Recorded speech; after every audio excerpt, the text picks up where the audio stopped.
Hello दोस्तों, कैसे हैं आप लोग। आई होप आप लोग अच्छे ही होंगे और अपने अपने फाइनल एग्ज़ाम के तैयारी में लगे होंगे। अगर आप भी 1 फरवरी को बायोलॉजी यानी कि जीव विज्ञान का परीक्षा देने वाले हैं तो यह क्लास जो है आपके लिए बहुत इम्पोर्टेंट है, क्योंकि मैं इस क्लास में आपको बायोलॉजी यानी कि जीव विज्ञान का इम्पोर्टेंट क्वेश्चंस कराने वाला हूँ। मैं आपका ज़्यादा समय नहीं लूँगा। ये सेट जो है आपका सेट 4 है। इसके पहले मैं सेट 1 2 3 करा चुका हूँ और आगे मैं सेट 10 तक कराऊँगा। प्रत्येक सेट में आपका 28 क्वेश्चंस होंगे, 28 क्वेश्चंस होंगे और मैं आपका ज़्यादा समय नहीं लूँगा। प्रत्येक सेट के लिए आपका 20 मिनट हमको देना है और आपके पास भी तो टाइम है ही नहीं। तो मैं चाहूँगा कि आप जो भी क्वेश्चंस करें वो ऐसा क्वेश्चंस करें कि जो आपके लिए यूजफुल हो। ठीक है, यानी जो भी आप क्वेश्चंस देखें या जो भी आप क्वेश्चंस करें वो सारे क्वेश्चंस आपके एग्ज़ाम में दिखे ही दिखे। ठीक है, तो मैं वैसे ही क्वेश्चंस इस बार लेके आया हूँ सेट 4 में। इसके आगे भी जो सेट आएंगे उसमें वही क्वेश्चंस आएंगे जो आपके एग्ज़ाम में वो क्वेश्चंस पूछे जाएंगे। ठीक है, तो ट्रस्ट में। तो चलिए शुरू करते हैं। Questions number 1, milky water of green coconut is. करे कि कच्चे नारियल का जो दूधिया पानी होता है वो क्या होता है। तो कच्चे नारियल का जो ये पानी होता है, कोकोनट का जो वाटर जो होता है, इसको हम कहते हैं लिक्विड इंडोस्पर्म। और कोकोनट का जो वाइट पार्ट जो होता है जिसको हम खाते हैं उसको हम कहते हैं क्या, सिल्वर इंडोस्पर्म। तो आपसे एग्जामिनर जो है कुछ भी पूछ सकता है कि कोकोनट का वाटर क्या होता है और कोकोनट का जो वाइट कर्नल पार्ट होते हैं वो क्या होते हैं। जब भी आपसे पूछे कोकोनट वाटर तो आपको क्या याद होना चाहिए, लिक्विड इंडोस्पर्म। जब भी पूछे कोकोनट के अंदर जो भी वाइट पार्ट होता है जिसको हम खाते हैं वो क्या होता है, तो उसके लिए आप टिक मार के आएंगे सिल्वर इंडोस्पर्म। ठीक है। Question number 2, feature of the following is a chain termination codon. क्या बोला है कि चैन टर्मिनेशन कोडॉन, इनमें से कौन चैन समापन कोडॉन है। तो चैन टर्मिनेशन कोडॉन जो होता है ये होता है आपके पास UAA, UAG और UGA। ये जो होता है आपके चैन टर्मिनेशन कोडॉन होता है। ठीक है, इसको याद कैसे करेंगे, तो उल्लू आया आया, उल्लू आया गया, उल्लू गया और आया। ठीक है, इसको याद करने का यही ट्रिक है। ठीक है, क्या है ट्रिक, उल्लू आया आया यानी कि UAA, उल्लू आया गया UAG, उल्लू गया और आया मतलब UGA। ठीक है, तो देख लेते हैं। AUG क्या होता है, ये इनिशिएटर कोडॉन होता है। GUG ये बैक्टीरिया में इनिशिएटर कोडॉन होता है। और ये आया उल्लू आया आया, ये आपका आ गया आंसर। क्या है, और आंसर क्या हो जाएगा C। ठीक है, तो आपका सही आंसर क्या होगा, तो सही आंसर जो होगा आपका C हो जाएगा। क्वेश्चन नंबर 3,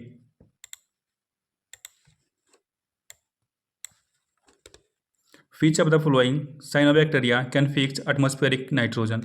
इनमें से कौन बैक्टीरिया वायुमंडलीय नाइट्रोजन फिक्सेशन में सहायक है। ठीक है, तो ये हो जाता है आपके पास नॉस्टक, एनावेना और ऑस्लोटोरिया, सारे के सारे क्या एक तरह का साइनोबैक्टीरिया है। तो आपका आंसर क्या हो जाएगा, ऑल ऑफ दीज। क्या हो जाएंगे, इनमें से सभी जो है क्या एक तरह का साइनोबैक्टीरिया है और सभी के सभी क्या करते हैं, नाइट्रोजन का फिक्सेशन करते हैं। ठीक है, फिक्स एटमॉस्फेरिक नाइट्रोजन। ठीक है, उसको आता है हमारे पास क्वेश्चन नंबर 4। इसमें कह रहा है कि TDNA पाया जाता है, यानी कि TDNA इज फाउंड इन। तो TDNA कहाँ पाए जाते हैं, TDNA जो पाया जाता है ये एग्रो बैक्टीरिया में पाया जाता है। किसमें पाया जाता है, एग्रो बैक्टीरियम में पाया जाता है TDNA। ठीक है, इसको हम कहते हैं क्या, ट्रांसफर DNA भी कहते हैं। Question number 5, cleistogamous flowers are. Cleistogamous flower का मतलब होता है क्लोज्ड फ्लावर। कौन सा फ्लावर, क्लोज, मतलब क्लाउज का फ्लावर कैसा होना चाहिए, बंद फ्लावर होने चाहिए। तो क्लिस्टोगैमस फ्लावर्स आर, ये क्या होता है, सेल्फ पोलिनेटेड, यानी कि फ्लावर क्या है, बंद है, तो इसमें तो कोई ना इंसेक्ट पोलिनेट कर सकता है, ना बैट कर सकता है, ना वाटर के थ्रू हो सकता है। तो क्या होगा, इसमें सेल्फ पोलिनेशन हो जाएगा क्या। ठीक है, तो क्या हो जाएगा, सेल्फ पोलिनेशन। तो जब भी क्लिस्टोगैमस फ्लावर पूछे तो क्या हो जाएगा, सेल्फ पोलिनेशन। ठीक है। Question number 6, which of the following links the small piece of DNA, क्या बोला है कि इनमें से कौन डीएनए के छोटे छोटे टुकड़ों को जोड़ता है। तो जोड़ने का काम कौन करता है, लाइगेज। जोड़ने का काम कौन करता है, तो डीएनए लाइगेज। डीएनए को जोड़ना है तो कौन आ जाएगा, डीएनए लाइगेज। ठीक है, तो याद रखेंगे जोड़ने का काम कौन करता है, DNA ligase. Question number 7, question number 7 में क्या बोला है कि the bacteria that commonly lives in the animals and the human intestine. करें एनिमल्स और ह्यूमंस के इंटेस्टाइन में कौन से बैक्टीरिया जो है रहता है, तो ये होता है आपका एस्कर्सिया कोलाई। इसको क्या कहते हैं हम, इकोलाई बैक्टीरिया भी कहते हैं। ठीक है, ये जो होता है हमारे ह्यूमंस के एंड क्या एनिमल्स के इंटेस्टाइन में रहता है कौन बैक्टीरिया, तो एस्कर्सिया कोलाई यानी कि इकोलाई बैक्टीरिया। ठीक है, question number 8, the two main components of ecosystems are. तो इकोसिस्टम का दो मेन कंपोनेंट्स जो होता है, ये होता है बायोटिक और एबायोटिक कंपोनेंट्स होते हैं। क्या होता है, बायोटिक और एबायोटिक कंपोनेंट्स जो होते हैं इकोसिस्टम्स के टू मेन कंपोनेंट्स होते हैं। ठीक है, क्वेश्चन नंबर 8, क्वेश्चन नंबर 8 में क्या पूछा है कि fusion of male gametes with secondary nucleus is called. करें जो सेकेंडरी न्यूक्लियस जो होता है ये होता है 2n। ठीक है, और इसके साथ फ्यूज करता है कौन, मेल गैमेट। तो आपका हो गया 3 सेल, तो जब फ्यूज करेगा तो आ जाएगा क्या, 3n, यानी कि 3 न्यूक्लियस फ्यूज किए। इसलिए क्या कहते हैं इसको, ट्रिपल फ्यूजन कहते हैं। क्या कहते हैं इसको, ट्रिपल फ्यूजन कहते हैं। तो बोला क्या, फ्यूजन ऑफ मेल गैमेट, यानी कि ये मेल गैमेट का फ्यूजन। ठीक है, विथ सेकेंडरी न्यूक्लियस, किसके साथ, सेकेंडरी न्यूक्लियस के साथ। तो क्या बनाता है आपका 3n, यानी कि क्या हो जाएगा आपका आंसर, ट्रिपल फ्यूजन। क्या हो जाएगा answer, triple fusion. Question number 10,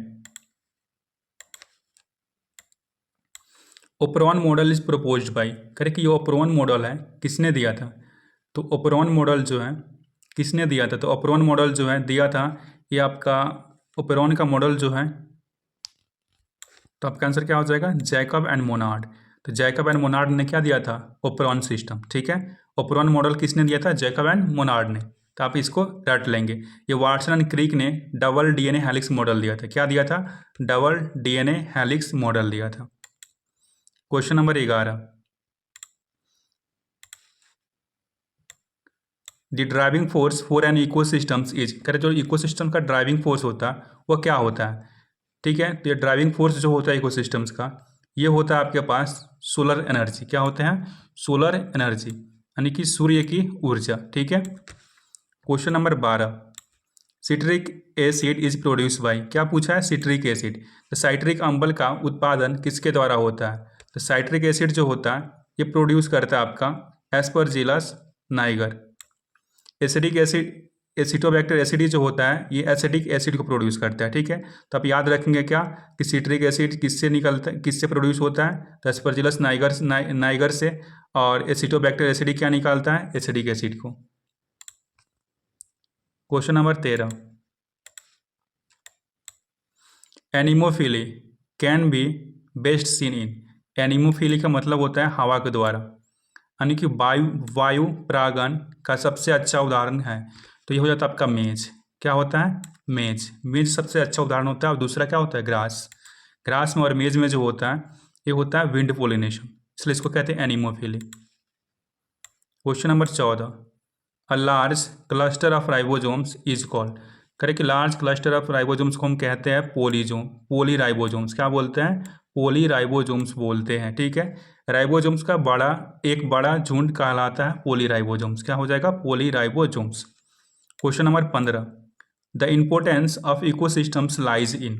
करें इकोसिस्टम्स का जो इम्पोर्टेंस है कहाँ लाइज करता है, तो ये जो हो जाएगा आपका its biomass, cycling of materials, flow of energy. तो ये आपका हो जाएगा दोनों, B and C, cycling of materials and flow of energy, दोनों क्या है, इंपोर्टेंस ऑफ इकोसिस्टम्स है। Question number 16, which of the following is a biofertiliser. निम्नलिखित में से कौन जैव उर्वरक है। ठीक है, तो ये आपका साइनोबैक्टीरिया भी है, माइकोराइजा भी है, सिम्बायोटिक बैक्टीरिया भी है। तो इसमें हो जाएगा आपके पास ऑल ऑफ दीज। क्या हो जाएंगे, ऑल ऑफ दीज। ठीक है, question number 17, which of the following cells present in mammalian testis help to nourish क्या स्पर्म। ठीक है, तो बोला क्या है कि टेस्टिस के अंदर, मेमेलियन टेस्टिस के अंदर कौन सा वो सेल है जो स्पर्म को क्या करता है, नॉरिशमेंट प्रोवाइड करता है। ठीक है, तो ये जो आपका सेल है सर्टोली सेल, क्या हो जाएंगे, सर्टोली सेल हो जाएंगे। कौन सा सेल, सर्टोली सेल। ठीक है, ये लीडिंग सेल जो होता है ये रिलीज करता है क्या चीज़ को, एंड्रोजन को। ठीक है, क्या चीज़ को, एंड्रोजन को। क्वेश्चन नंबर 18,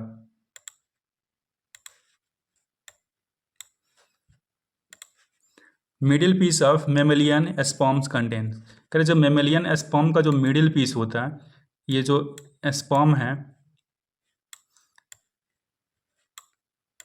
ये आपका हेड है, ये आपका मिडिल पीस है और आपका ये टेल है। ठीक है, ये मिडिल पीस में क्या होता है, माइटोकॉन्ड्रिया। तो एम से मिडिल पीस, एम से क्या हो जाएगा, माइटोकॉन्ड्रिया।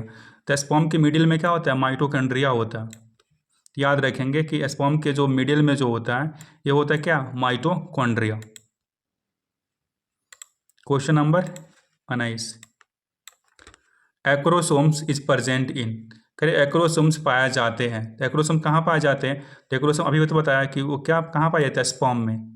हेड जो होता है एक्रोसोम ही होता है। ठीक है, तो कहाँ पाया जाता है एक्रोसोम, स्पर्म में। ठीक है, question number 20, antrum is cavity of. करें एंट्रम किसकी गुहा है, तो एंट्रम जो होता है किसकी कैविटी होता है, तो ये हो जाता है आपके पास ग्राफियन फोलिक्यूल्स की। क्या हो जाता है, ग्राफियन फोलिक्यूल्स की, ये एक तरह का कैविटी है। Question number 21, which process of reproduction found in mammal. तो मैमल में किस प्रकार का रिप्रोडक्शन देखने को मिलता है, तो इसमें कैसा मिलता है, सेक्सुअल रिप्रोडक्शन देखने को मिलता है। मैमल्स में कैसा रिप्रोडक्शन मिलता है, सेक्सुअल रिप्रोडक्शन मिलता है। Question number 22,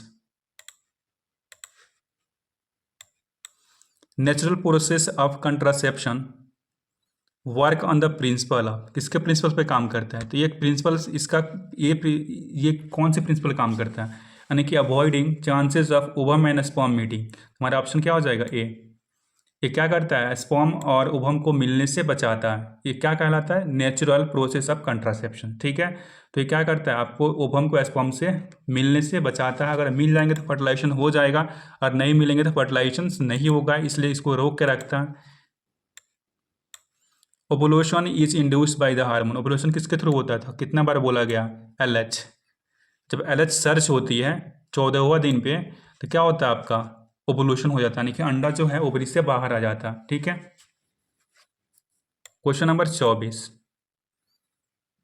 T lymphocytes are produce in. T lymphocytes कहाँ प्रोड्यूस होते हैं, तो टी लिम्फोसाइट जो होता है बोन मैरो में प्रोड्यूस होते हैं। कहाँ, बोन मैरो में प्रोड्यूस होते हैं। ठीक है, क्वेश्चन नंबर 25,